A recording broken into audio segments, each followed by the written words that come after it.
everyone, welcome back to my channel. Thank you for tuning in today. And I just want to start by saying I am visiting my oldest son at his home, so you may occasionally hear planes flying by. But I wanted to make this video today about Cardi and Candace. So over this weekend, which I hope everybody enjoyed their Labor Day weekend, over this weekend, Candace decided to go on attack Cardi B for doing the interview with Joe Biden and supporting Democrats. I guess she assumes that Cardi is not intellectual enough to be having these type of political conversations.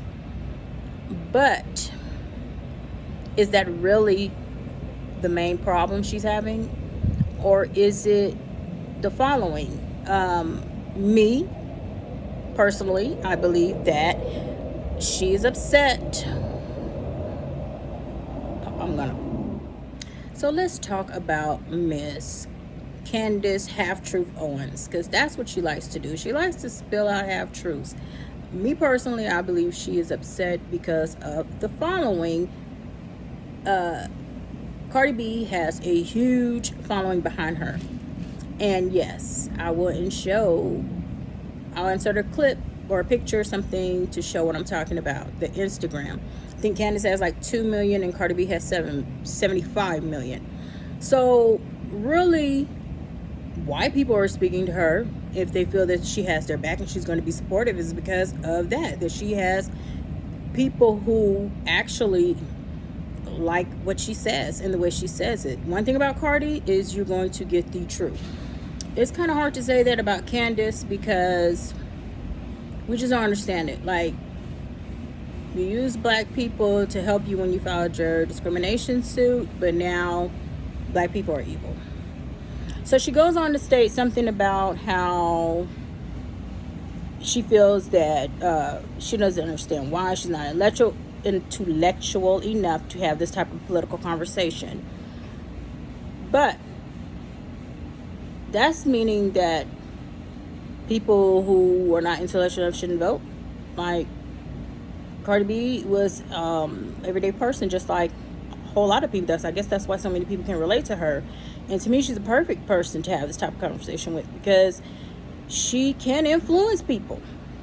And I'm quite sure that's what the problem is that if she were backing Republican candidates, if she was a Trump supporter, would this even be an issue?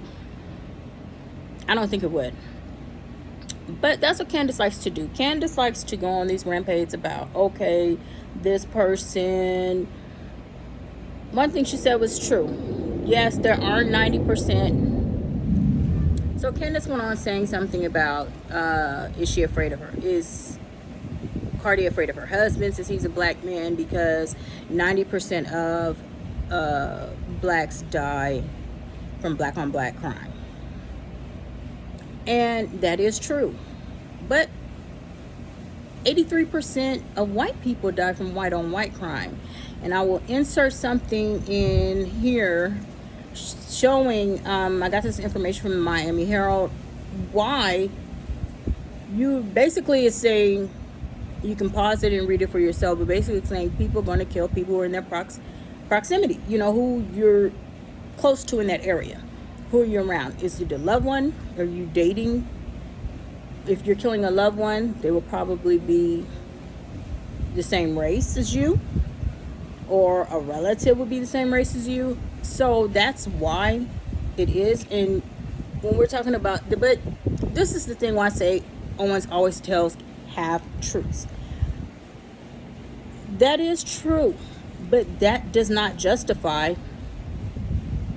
the killing of unarmed black people.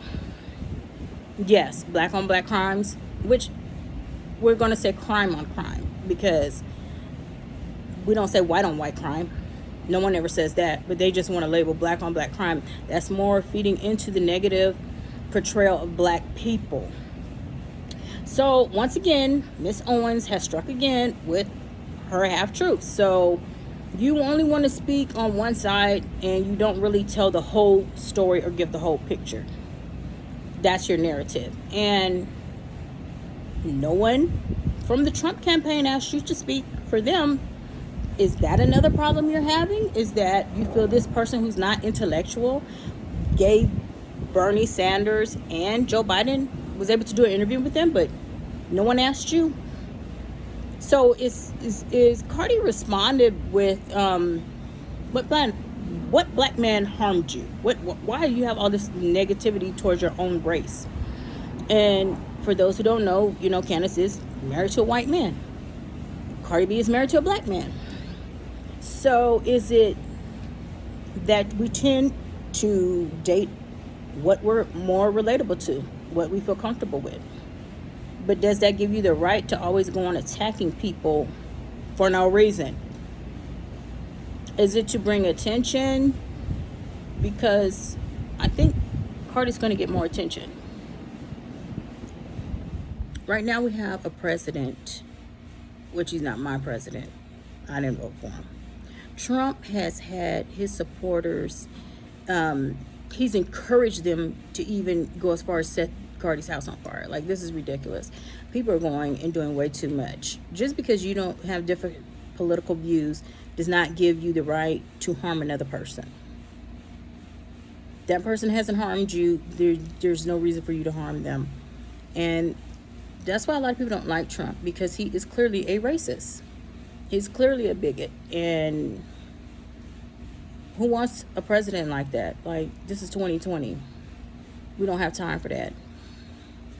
So maybe Cardi's not the articulate, intellectual woman that you would hope she is, but she's doing a pretty good job helping get Joe Biden elected. So we will see, and we will pray that Trump is thrown out of office and that Cardi's influence has worked. Until the next one, peace.